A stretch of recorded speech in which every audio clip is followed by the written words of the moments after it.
June 4th, 1944. 2 days before D-Day, the Atlantic Ocean was a graveyard of steel, a place where the U.S. Navy and the German Kriegsmarine were locked in a war of attrition that the Allies were finally beginning to win. However, 150 miles off the coast of West Africa, Task Group 22.3 wasn't looking for another kill. They were looking for a heist. Unlike the hundreds of U-boats that had been sent to the bottom by depth charges and aerial strikes, this mission was about a capture salvage. It remains the first time the U.S. Navy captured an enemy vessel on the high seas since the War of 1812. Today, the U-505 sits as a massive museum ship in Chicago, but its journey there was a secret so sensitive that the U.S. government threatened to court-martial any sailor who spoke of it. The Navy didn't just want a trophy.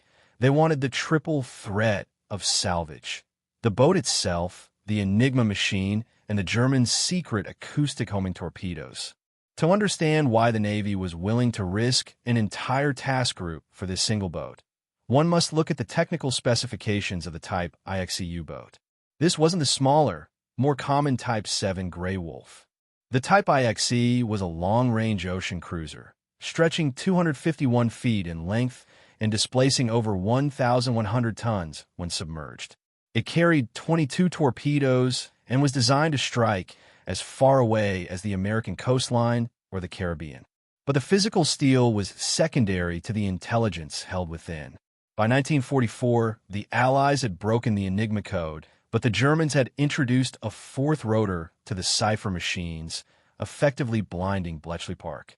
Capturing a Type IXE meant capturing the newest codebooks and the current cipher keys, which would allow the Allies to track every U-boat in the Atlantic in real time. The U-505 itself had a reputation within the German fleet as a jinx boat. It was the most heavily damaged U-boat to ever return to port and survive, having once been nearly split in two by a Lockheed Hudson bomber in 1942. Its history was darkened by the suicide of its previous commander, Peter Czech, who killed himself in the middle of a depth charge attack in 1943 while the sub was submerged, an event unique in the annals of naval history. By June 1944, the boat was under the command of Oberleutnant Harold Lang. Lang was an experienced officer, but he was unaware that he was being hunted by a man with a radical plan. Captain Daniel V. Gallery, commander of the escort carrier USS Guadalcanal, had issued a secret order to his captains. If they forced a sub to the surface, they were to avoid sinking it. They were going to board it and steal it. The engagement began at 11:09 a.m. when the destroyer USS Chatelaine picked up a sharp sonar contact. The Americans deployed Foxer decoys to distract any incoming acoustic torpedoes and fired a pattern of hedgehog depth charges. The attack was surgical. Oil and air bubbles breached the surface, followed shortly by the massive, salt-crusted prow of the U-505. Lang, believing his hull had been breached beyond repair, ordered his crew to abandon ship and blow the scuttling charges. This was standard German protocol. Open the sea valves and let the ocean reclaim the secrets. But in the chaos and the heavy fire from the American destroyers, the German crew fled too quickly. They left the engines running and failed to properly set the demolition charges. As the German sailors jumped into the water, Captain Gallery signaled the historic command, "Away boarding party!"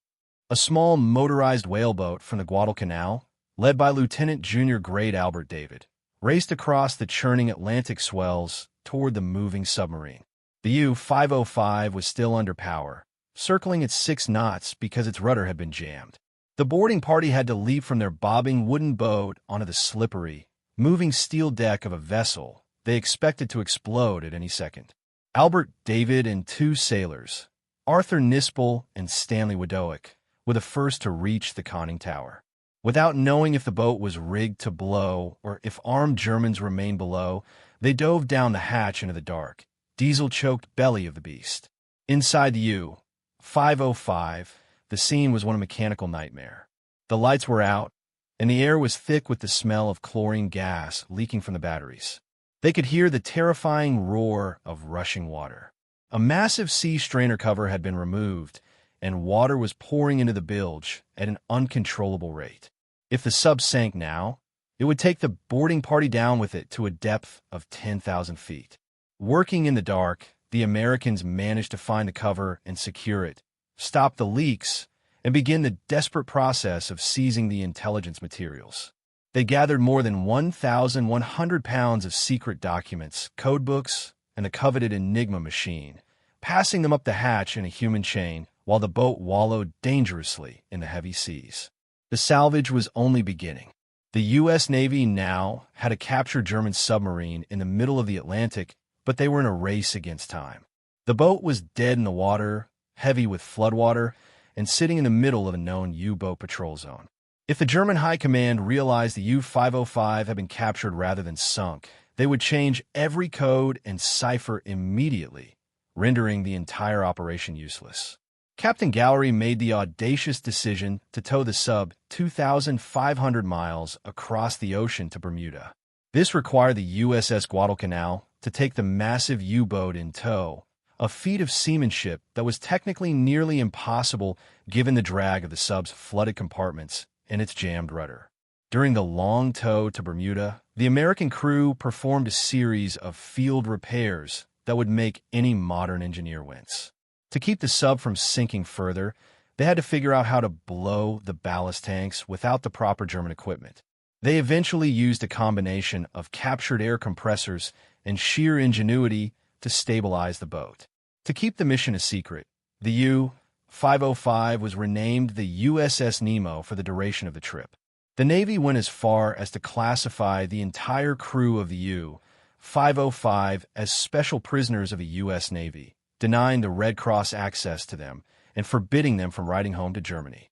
For the rest of the war, the German government believed the U-505 had been lost with all hands, never suspecting that their most precious codes were currently being read in Washington, D.C. The intelligence haul from a U-505 was arguably the single most important capture of the Atlantic theater. While the boarding party was physically securing the hull, they were also emptying the safe of what would become the Enigma gold mine. They recovered the Special Admiralty grid charts, which showed the secret coordinates used by the Germans to divide the Atlantic, and more importantly, the current cipher keys for the naval Enigma. When these documents reached the Navy's OP 20G unit in Washington, it was like a light switch being flipped in a dark room. The Allies weren't just guessing where the U-boats were anymore. They were reading the U-boat command's orders as quickly as the German captains were. This breakthrough allowed the Allies to steer convoys away from wolf packs and directed hunter-killer groups with surgical precision to the exact locations of surfacing subs, likely saving dozens of merchant ships and thousands of lives in the final year of the war. However, having the boat was one thing. Keeping it was another. The physical tow to Bermuda was a 2,500-mile nightmare of naval engineering. The U-505 was a dead weight, dragging through the water with its diving planes jammed and its interior still partially flooded. The USS Guadalcanal had to maintain a steady speed to prevent the sub from porpoising or diving uncontrollably under the force of the water against its bow. At one point, the tow line snapped, and the crew had to perform a mid-ocean recovery in heavy swells, a maneuver that risked the escort carrier itself. To keep the submarine's batteries from exploding due to the buildup of hydrogen gas, the American salvage crew had to engage the sub's electric motors and use the propellers as turbines to recharge the batteries while being towed. It was a high-wire act of improvisation that required every bit of the Navy's technical prowess. The secrecy surrounding the U-505 was so absolute that it created a diplomatic and legal anomaly.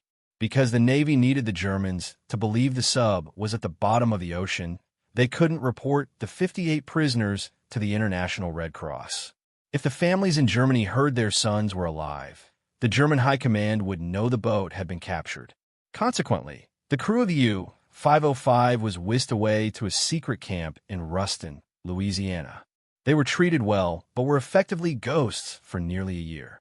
Even the American sailors who participated in the capture were warned that if they mentioned the word submarine in their letters home, they would face life in prison.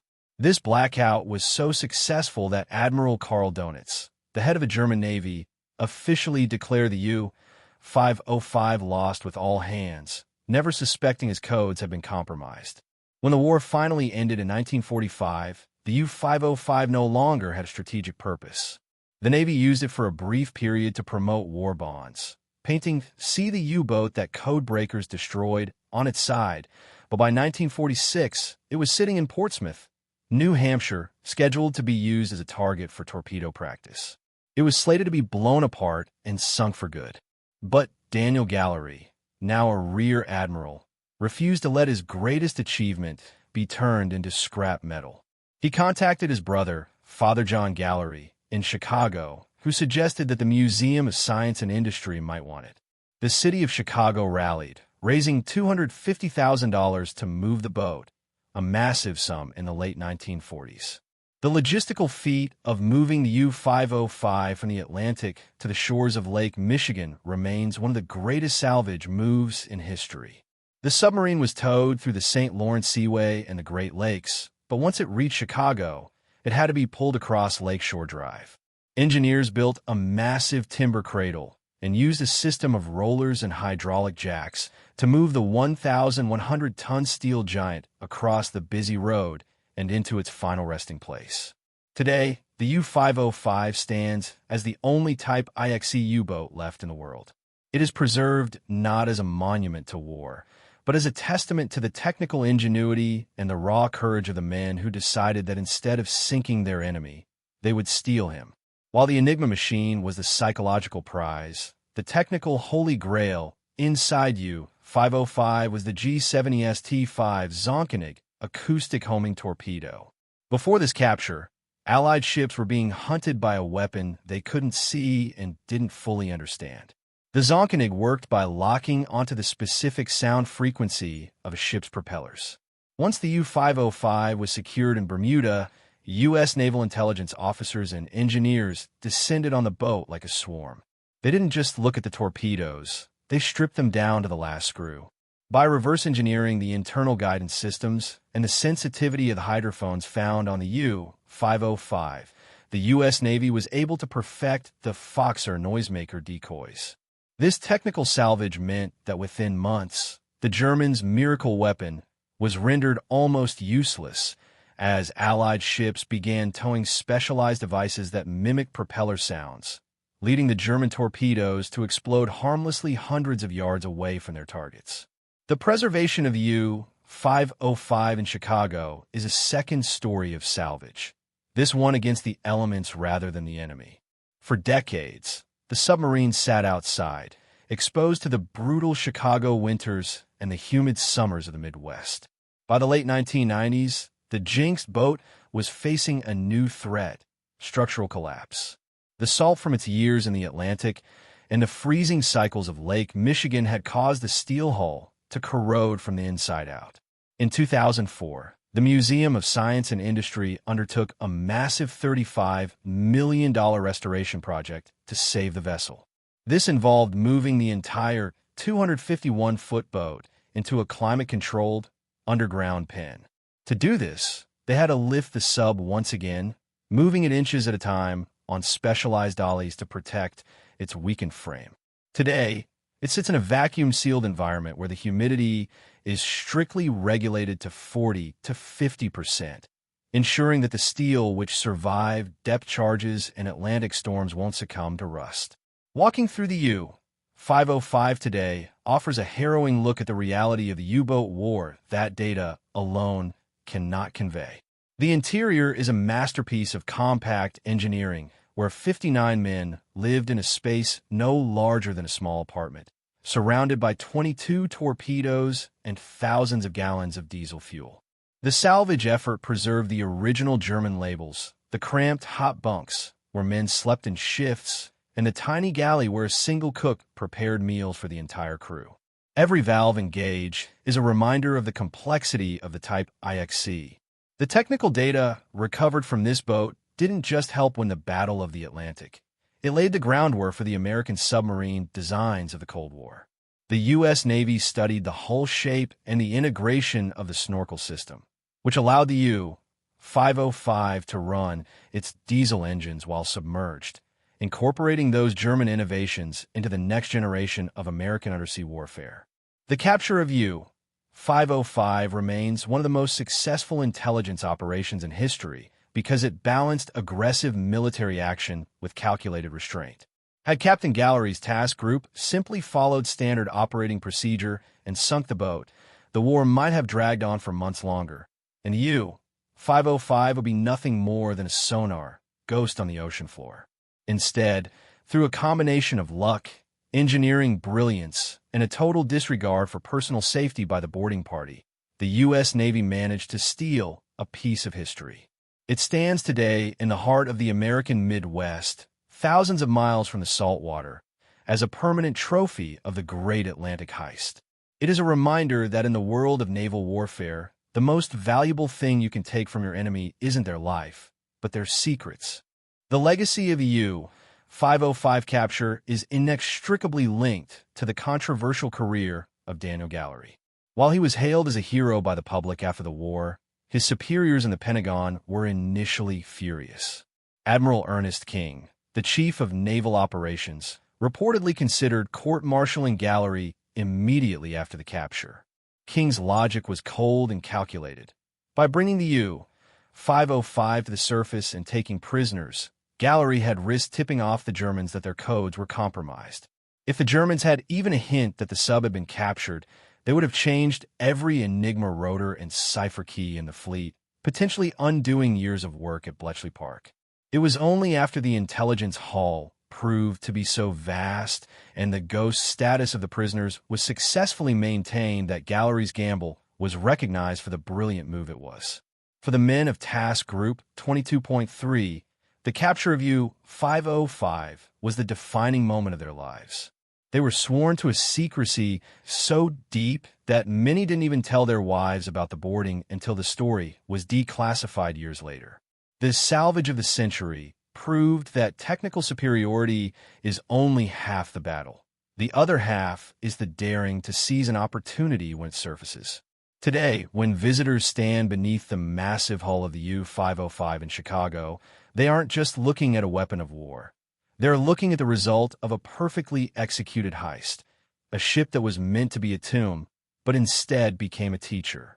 The U-505 remains a singular bridge between the mechanical era of the 1940s and the information age that followed, a steel secret that changed the world. The aftermath of the U-505 capture created a ripple effect that redefined modern naval intelligence and psychological warfare. When the submarine was finally secured in Bermuda, the Navy didn't just stop at the Enigma machines. They conducted an exhaustive technological autopsy of every square inch of the vessel. This was salvage in its purest form, not for scrap metal, but for data. Engineers discovered that the German type AXE used a specific type of rubberized coating on some components to dampen sound, a precursor to the stealth technologies used in the Cold War. They studied the high-speed Junkers torpedoes and the intricate plumbing of the ballast systems, which allowed German subs to dive faster than their American counterparts.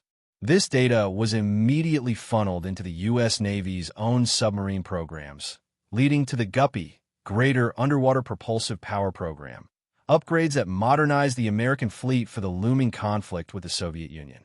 The human element of this salvage was equally unprecedented. The 58 German survivors were held in a specialized camp in Louisiana where they were kept entirely isolated from other prisoners of war.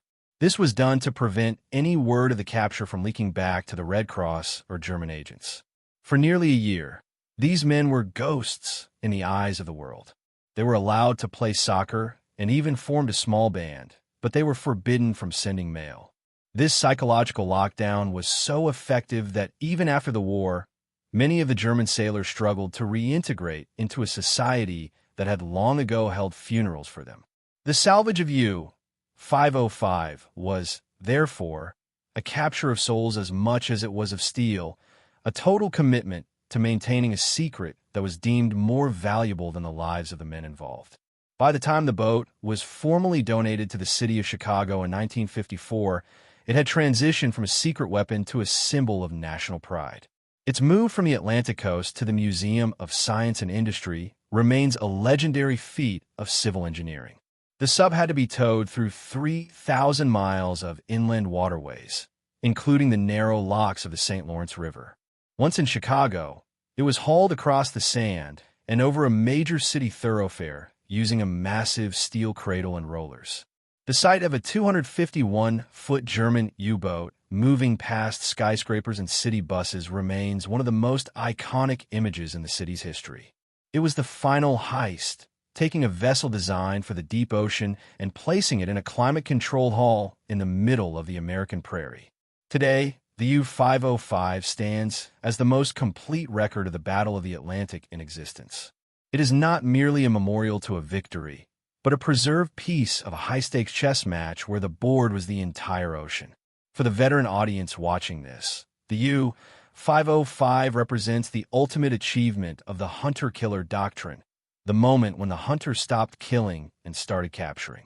It remains a masterclass in naval salvage, proving that in the chaos of war, the most dangerous weapon isn't the one that fires. It's the one that tells you exactly where the next shot is coming from.